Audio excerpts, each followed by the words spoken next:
I ditched my iPhone 15 Pro Max and spent a week with a Nokia flip phone to see if I could survive and maybe even thrive without a smartphone in 2024.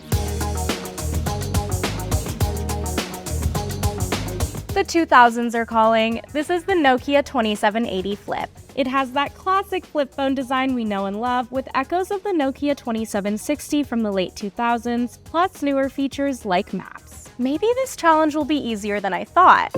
Step 1 was storing my iPhone in a hard-to-reach location. It's done. And this, my friends, is my new phone for the week.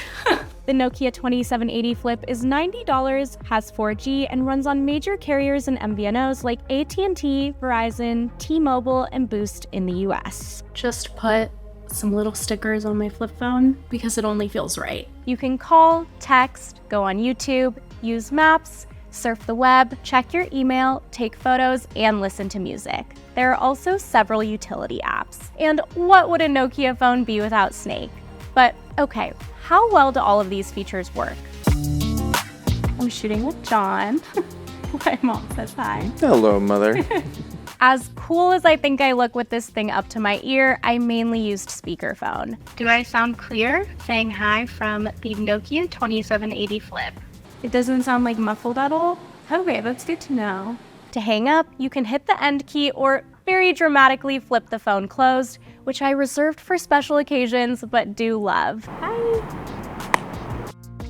Remember the T9 keyboard where you press the numbers with the letters you need and it guesses what word you want? To be totally honest, I didn't remember it because I had a T9 phone for like 6 months in 5th grade and then an iPhone from there on out. But I did remember multi-tap texting, where you press the numbers multiple times to compose a message letter by letter. So I spent the week doing that, which took forever. As a result, my texts were short and didn't have much personality. No, you're adding more words. Type. This is why people sent like I know, like two letter messages, yeah. This is why we have LOL and JK. It wasn't until shooting the B-roll for this video that my colleague John Kim taught me how to properly use T9. So just type in the full word and try to just go through it and see if it gets every single word that you're trying to do it, yeah. This definitely speeds things up, but it doesn't always get the word I'm looking for, and it isn't as fast as typing on my iPhone, of course, so I'd still want to keep my text short. But one unexpected perk of this keyboard is that because typing is a bit of a task, I replied to texts faster to get it over with, which is good because I am notoriously slow to text back. And I was pleasantly surprised to find that I could send a pretty good selection of emojis and see the ones sent to me even if they weren't available on my phone. Shockingly, this was my first time playing Snake, and while I'm not the best at it, I get the hype. I keep missing the apples. My fellow CNETers Sean, Abrar, and Faith, of course, had to play as well. You're not supposed to hit the wall. Oh, really? Oh, you have to hold it down. In the past, you didn't have to hold it down, you just... So like keep you on your toes. Oh, back in my day, the snake was just like 1 pixel. We had to pretend it was a snake. And then he goes... We had to take our word for it. My roommate keeps saying they yesified the snake. They did! There's also a store with more apps, which I admittedly only looked at once, but Sean was very intrigued. Whoa, name the vegetable. Free? It takes longer to type it than to guess. God, I got it. What's the name of the vegetable? What is that? Is that a leek? Is it? Yeah, it's a leaf. Very interesting stuff in the App Store. I had a lot of fun with the camera on this phone. It's 5 megapixels, so it's very different from the 48 megapixel camera on my iPhone 15 Pro Max. In fact, it's closer to an iPhone 4 camera from 2010. The shutter speed is slower than I'm used to, so I often moved too fast. Not my best work. It can also be hard to see what you're photographing because the display gets dark at certain angles. Zoom shots are fuzzy, and low-light shots aren't very clear either, although flash helps a bit. But even these quote-unquote imperfect photos have a nostalgic feel that made me like this camera. And here is what made me love it. With patience and good lighting, I got some fairly high-quality looking photos. Oh, this one came out kind of cute! Yeah, that one is kind of cute. Wait, that one? Why is it giving iPhone 11? I even found a low light workaround. I've mentioned this new MOA clip light before, and this is further proof that it really takes your photos to the next level. You know what I've been doing? You have to be careful because I really think it could break it. Look at that difference between no light, flash, and the clip light. The last one's kind of giving iPhone 11. That being said, the highest video resolution offered by the phone is 480 by 720, so the quality isn't great. You can't win them all.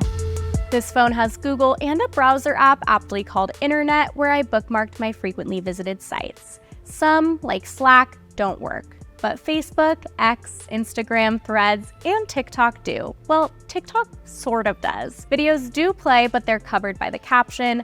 The cursor is laggy, and I can't log in or post anything. I can log in and scroll on Instagram, but the interface is squished, and that cursor is slow here too. Okay. Add to story. What if it's terrible?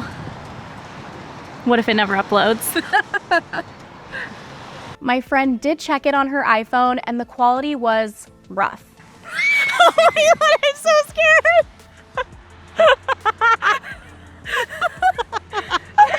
It's so bad! Do I leave that up? Yes. I kind of think it's vibey. Vibey isn't necessarily the word I'd use, but I didn't feel like using that slow cursor to figure out how to delete it. There is also a YouTube app, which was a little less laggy than the internet, but still slow at times. And because the display is so small and gets too dark to see the video at certain angles, I didn't use this app much either. Now, I have to say I am impressed that this little flip phone can run these sites at all. But because they're slow, squished, and often limited in functionality, I didn't love being online on this phone, but that did mean I was on it less, which isn't a bad thing. I appreciate that this phone has Google Maps because I rely on maps heavily, but it doesn't indicate which direction I'm facing like my iPhone does. See how as I'm spinning, the iPhone has this little shadow showing me what direction I'm going in? I missed that on the Nokia.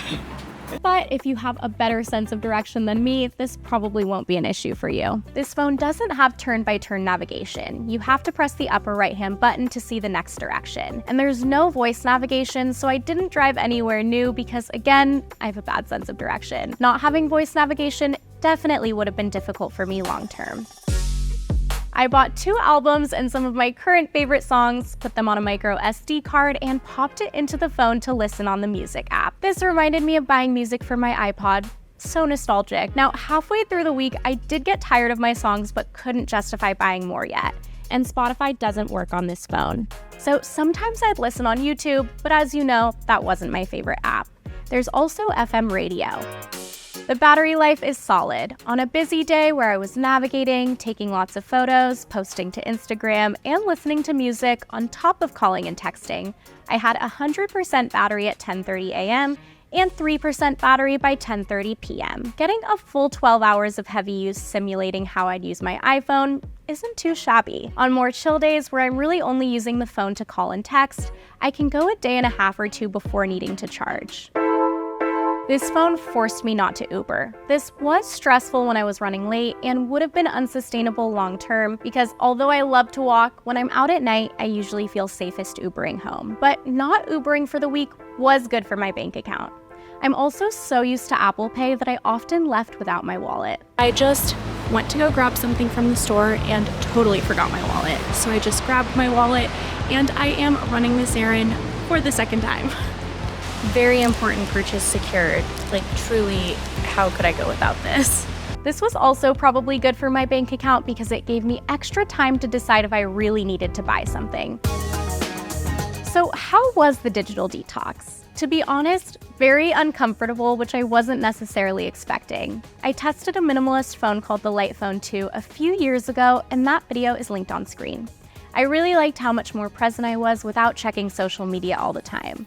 And while I still enjoyed being more present with my friends while using the Nokia 2780 Flip, the rest of the time I felt anxious. I feel like my phone is like an adult pacifier. Yeah, And like I miss being able to go on Instagram. totally. And I feel like when I can check it on my computer, it's like a de-stressor. Yeah. And I'm like, what is wrong with me? Overall, using this flip phone has made me realize how much more attached I've become to my smartphone in the past few years, which is a little concerning. But maybe this digital detox thing will get easier over time. Comment below if there are any minimalist tech products you want me to try next, and make sure to hit like and subscribe for more. Thank you so much for watching.